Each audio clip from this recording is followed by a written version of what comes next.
The images depicted in this video may disturb some people. It may not. It may. I don't know.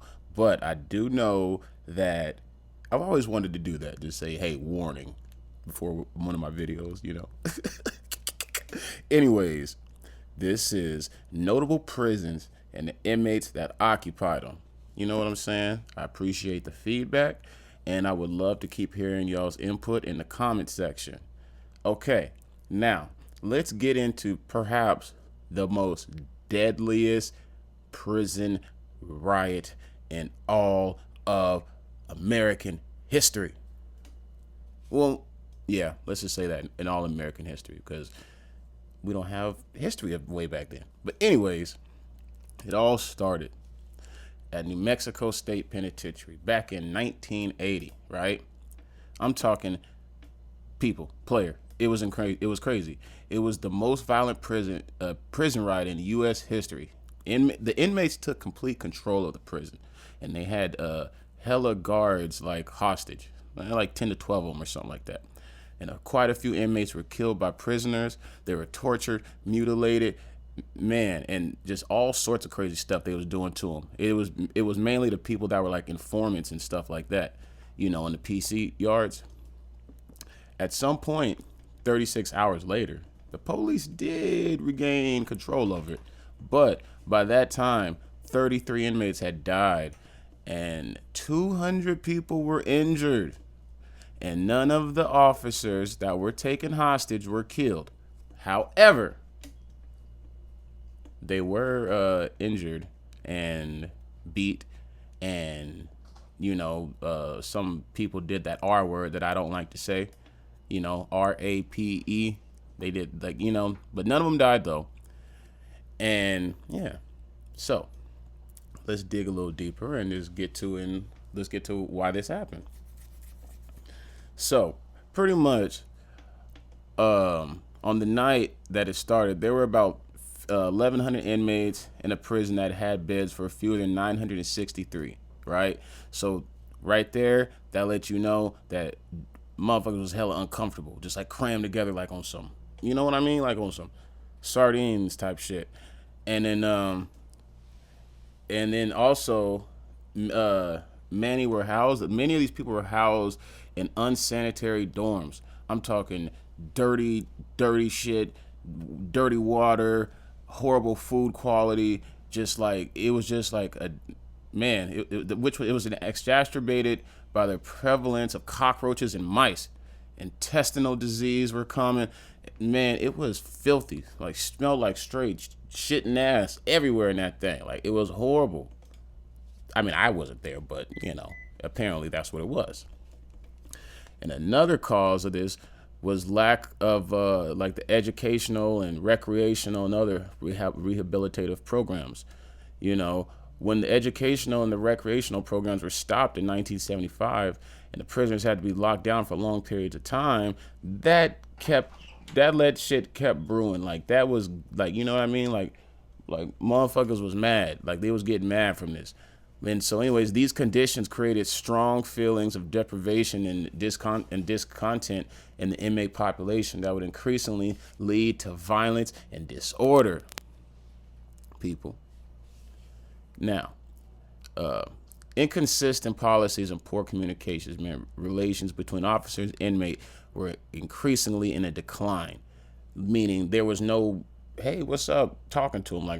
Like they hated them. You know what I'm saying? And these patterns were described as paralleling trends in U.S. prisons as populations started to grow in the 70s. Now, there's another prison riot that I'm going to speak on, so stay tuned for that one. But anyways, because there's quite a few of these that I've come to realize doing my little research and whatnot. But anyways, they a lot of the prisoners, they demonstrated by their lack of interest in attacking one another, whereas the snitches in the New Mexico penitentiary system, that's really who they was going for. It wasn't like no inmate on inmate crime, like, you know what I mean? But they was trying to clean up the yard. You know what I'm saying? They were trying to take out the trash, essentially, is really what happened. So anyways, Once the riot began, with many of the prisoners intoxicated from homemade liquor that they brewed inside the prison, sipping that good old Pruno for a player, one of the inmates, Gary Nelson, he was assigned to E2, Bunk 2, and he heard the plan to jump the guards if they did not lock the door to the dorm during the 1 a.m. count. So what had happened was, the routine for the count was 2 officers first went into the dormitory. Third officer was given all the other officers keys and locked the door to the dorm until the officers were ready to come out, right? So then the day room was about 60 feet all the way down to the far side of the dorm. The TV needed to be turned off and the day room locked because of overcrowding. The 2 officers went down to 2 sides of a center aisle consisting of single beds the length of a dorm. As one officer looked down to the right between the rows of the bunks, the other officer looked down to the left between the rows of bunks, and that last second, the shift commander entered E2 to help with the count. After he was let in, the officers outside the door did not latch it. Prisoners on the bunks by the door had to keep the door open. Otherwise, all they would accomplish was taking the 3 officers locked in their own dorm. But that's not what they wanted. They wanted to up the stakes. They wanted to go bigger. They were trying to go hard or go home. So peep game, what happened next, y'all? This is a crazy, crazy story. Like, this is insane. Like, get your lighters ready. Because apparently quite a few people got smoked on this bad boy. So, on Saturday morning at 1:40 a.m., February 2nd, 1980. On cue, 2 prisoners inside the dormitory E2 overpowered the officers before he closed the door, including the officer manning the door. This meant the prisoners took 4 officers hostage. They also had escaped E2 dorm. They rushed out and overpowered the officers, engaged in shutting down the cell blocks at the south end of the prison. At this point, the riot may have been contained if the grill to the south wing had been closed and locked. But it wasn't closed and locked. So, peep what happened next. Officer Larry Mendoza and Antonio, I don't know his last name, who were eating breakfast in the officers' mess hall, heard men's voices in the main corridor. So you know they was tripping, looking around, all this, like, okay, we hear some voices coming. So anyways, they hear the voices, they hear the chitter chatter down the corridor or whatever, and a prisoner in an office uniform was standing by the open gate. Apparently guarding. Approaching the gate, marching north, was a hallway filled with prisoners. The officers soon realized the vulnerability of the gate being open, as that meant the path lay wide open for the inmates to attack the control center. Can you guess what happened next? They both ran into the control center and warned the officers of the situation. The north gate side beside the control center had also routinely been left open most nights. The 2 officers took refuge in the north wing of the prison. The control center closed and locked the north gate behind them. Man. So, what had happened next was, by 2:05 a.m., the inmates had complete control of the prison by smashing the supposedly bulletproof plate glass window of the control center with a heavy brass fire extinguisher. Now, you know what that tells me? False advertisement. Whoever they bought that glass from, they need to go out of business, because apparently it was false advertising. They asked for bulletproof glass and they got a damn aquarium glass. Like, come on, people. Let's be real here. Man. So anyways, this gave them control over all the doors to open and unlock them. However, since they did not know how to open the cell doors automatically from the control center, a few of the housing units had to be opened manually, 1, 2, and 6, respectively. I've always wanted to say that too. I don't think that was fitting for me to say that there, but whatever. Events spiraled out of control within the cell blocks, large part due to the actions of the gangs, 2 gangs. There was the Hispanics, and then there was the Aryan Brotherhood, right? They decided to break into cell block 4, which held all of the trash on the yard. The informants, the chomos, the people that do very heinous crimes. You know what I'm saying? That's where they were going to. And once they got to cell block 4, and also housed inmates who were just other crazy inmates, sex crime people, and anyways, but only had 96 people in there, prisoners in there. Initially, after taking control of the center, the call was to immediately take revenge on all of the Tekashi 6ix9ines and Sammy the Bulls, the snitches, at the north far side of the prison. However, to get there, they had to pass the psychology wing. Multiple prisoners broke into it and find a store of drugs purchased in bulk, so they were getting high as hell. The drugs were not only consumed, but emptied into shoe boxes to distribute to the other prisoners. Someone was trying to run up a bag, people. Then they set a fire to the psychology office in order to destroy the psychology records that had been used to keep some prisoners from obtaining parole. Look at them. They was trying to get their buddies out. Man, oh man. So, the first to arrive at cell block 4 found they did not have the keys to enter the cell block. The rioters found blowtorches in nearby cell block 5, which had been brought into prison for construction purposes, or so they say. They used the blowtorches to cut through the security gates into the cell block 4 over the next 5 hours. Look, if determined was a person, it would be these dudes. 5 hours trying to get into somewhere? Like, man, you are determined like crazily. Anyways, it was going to take hours to cut through the bars to enter the cell block, so several inmates left to raid the records office to look for files that would identify who the actual informants were. Before sunrise Fridays, rioters with walkie-talkies began detailing their plan to harm those in cell block 4. The prison officials over the radio, but no action was taken. One official stated, "It's their ass," when overheard speaking about the men in the segregation facility. Locked in their cells, the segregated prisoners called the state police outside just beyond the fence, pleading for them to save them. Oh, them cries for help probably didn't help you, people. I can't even call them players. They're not players. Waiting officers did nothing, despite there being a back door to cell block 4, which would have offered a way to free them, as the door was intended only for emergency use and therefore never opened. The keys were not readily available. State police agreed with the prison negotiations to not to enter the prison as long as the officers being held were kept alive. So pretty much, in a nutshell, what they said was, man, man, y'all out there for yourself, man. Man, if you don't know how to swim, you better learn. Hell, you better go out fighting. So, anyways, as dawn broke, an execution squad finally cut through the gate and entered the row of cells. It's about to get good, y'all. The security panel controlling the cell doors just inside the gate was burned off, meaning each cell would have to be opened with blowtorches, one at a time.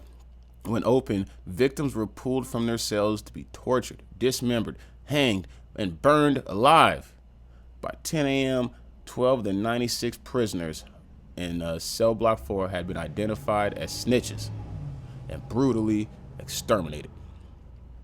In total, 16 inmates would be killed in cell block 4, with most of the violence committed by noon that day.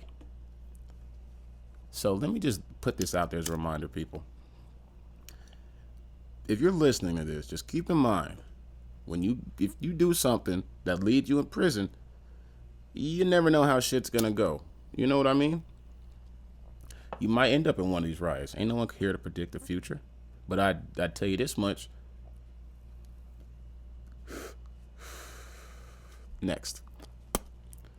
So, an eyewitness that saw an inmate held up in front of a window. He was being tortured by using a blowtorch on his face and eyes until his head exploded. Another story was about this guy named Mario, who was jailed for shoplifting. He was originally placed by officers in a violent unit where he was gang raped by 7 inmates. Now that is not cool at all. I had to correct myself from what I was gonna say. Mario had filed a lawsuit against his rapist, so prison officials had housed him in cell block 4 for his own protection. And he and he was one of the targets for Mario. His body was found hung with his throat cut and dismembered genitals stuffed into his mouth. Look, you cannot make this stuff up, people. You know what I'm saying? Like, you cannot. This is crazy. Crazy. Hands down. Crazy, crazy, crazy, crazy. So, men were killed with piping, work tools, and crude homemade knives called shanks. One man was partially decapitated after being thrown over the second-tier balcony with a noose around his neck. The corpse was then dragged down and hacked up. A fire had been set in the gymnasium to burn a pile of corpse, but it had gotten out of control and burned through the roof. Besides the fire that had been set in the psychology wing, a fire was also set in the chapel. And a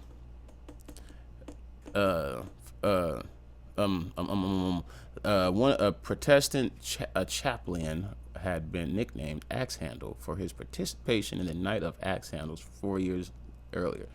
So the Catholic chapel next door was left untouched, situated across from the hall from the main control center.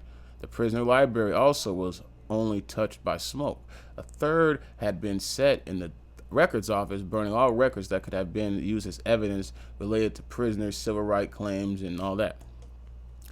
So, as crazy as this riot was, these guys did not touch the church. So there's some they have some never mind. But that's just a trip though, you know? That kind of reminds me of like the stories like when there was a big ass fire in California like a year or two ago or whenever. I don't know. There's always fires in California. But anyway, the house had burned down and like 3 Bibles were not touched. Like, it was crazy. Like, that's a trip. You guys might have seen that footage, but anyhow. So they had to get in contact with these people to negotiate to stop it. And this is how the negotiations went. When the riot broke out, prisoners had taken the officers' two-way radios as well as their keys. So at like 2 a.m., 2 in the morning, some shit like that, they heard the first recorded radio transmission by an inmate with the radio. We got the shift commander hostage. There had better be a meeting with the governor, the news media, and Rodriguez. So these guys had some serious demands.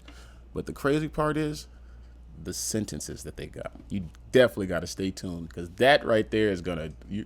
Watch. Stay tuned for that part, please.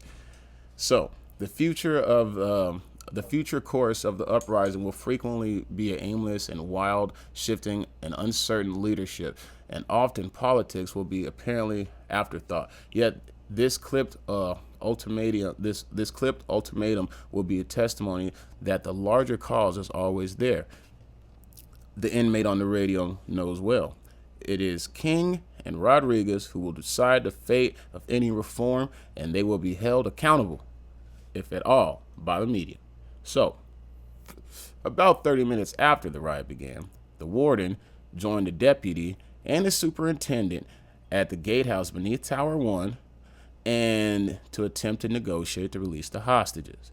Montoya contacted inmates at about 12:30 a.m. to initiate negotiations, first using a two-way radio in his car, then a handset from the gatehouse.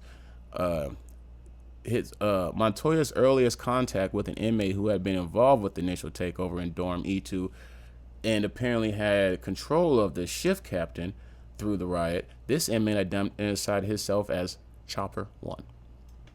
You know, when he said this is Chopper 1, you know that's one of those things like you just always want to say, and this is probably the closest time to the point where he'll be able to say it.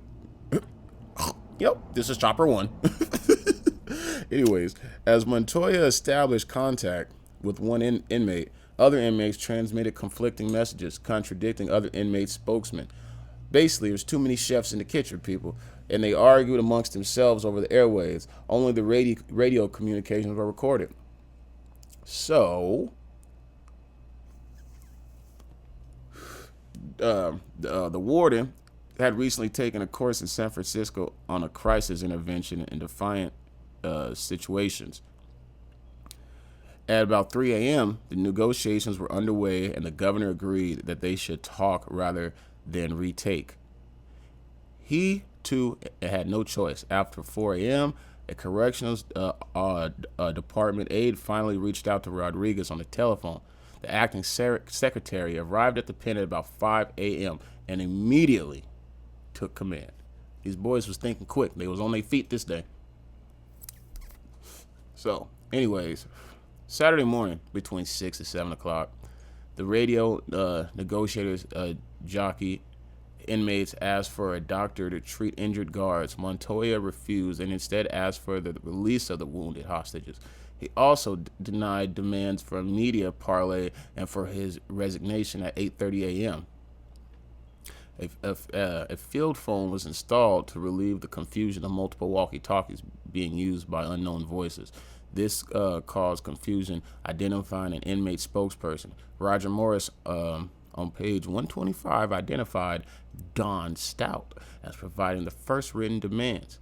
The first demands of the negotiations is clear: reduce overcrowding, comply with all court orders, no charges to be filed against inmates due to process and classification procedures.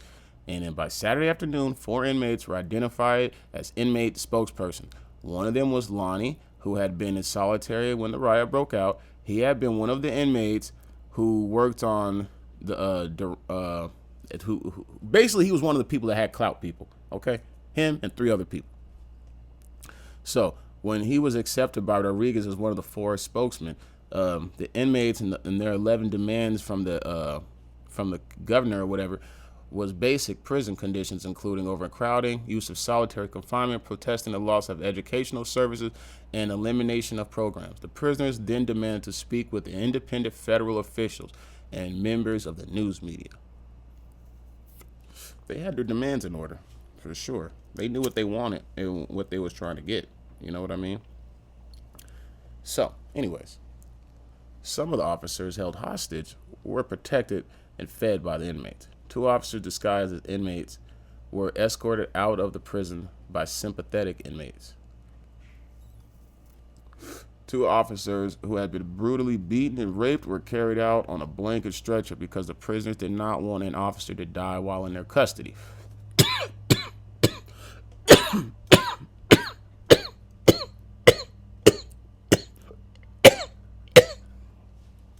And 7 other officers were injured.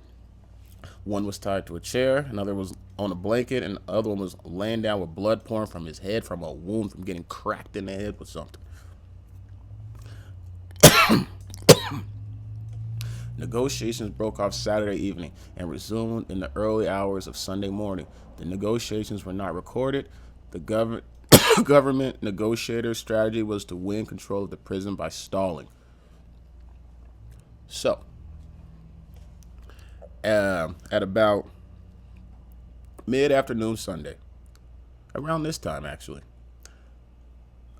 Sunday, 36 hours after it had started, and heavily armed state police officers accompanied by officers from the Santa Fe Police Department entered the charred remains of the prison. Because mind you, this shit's burning, right? So the smoke's going everywhere. So these motherfuckers, they couldn't just keep this up. You know, they were going to die from suffocation. Trying to prove a point. Official sources state that at least 33 inmates died. Some overdosed on drugs, while others were murdered. 12 of the victims had been housed in protective custody unit. More than 200 inmates were treated for injuries. An investigation by the citizens panel concluded that the riot was initiated by a small number of inmates. He concluded that the majority of the inmates were trying to flee from the riot. Powell said the report was based on hundreds of interviews with those involved in the riot, and added, there is one point that comes through time and time again, and that is that the riot was started and conducted by a small number of inmates. After the surrender, it took days before order was maintained enough to ensure that the inmates could reoccupy the prison. The official death toll included 33 people. Of them, 24 were Hispanic, 7 were Caucasian, and 1 was African American, and 1 was a Native American. In comparison, the inmate population at the penitentiary in New Mexico during this time was 49% Hispanic, 38% Caucasian, 10% African American, and 3% Native American. And several inmates died of drug overdoses after having raided the prison pharmacy. So they just got like super high and just went out. But, anyways, a few inmates were prosecuted for the crimes committed during the uprising, but most crimes went unpunished. The longest additional sentence, wait, you ready for this? Given to any of the convicts was 9 years. A nationally known criminal lawyer, Willie L. Summers, led the defense team, and by him getting them this 9-year sentence, he received the National Association of Criminal Defense Lawyers award. Like, dude was like the Johnny Cochran before Johnny Cochran. And yeah, I mean, that pretty much concludes it. Crazy ass riot, New Mexico. Burnt the prison, took control, 36 hours, 33 people dead, and out of all this, the most time given out was only 9 years. That's crazy. That's a crazy one right there. If you made it this far, I appreciate you. You a real one. Drop some in the comment section and stay tuned for the next ones.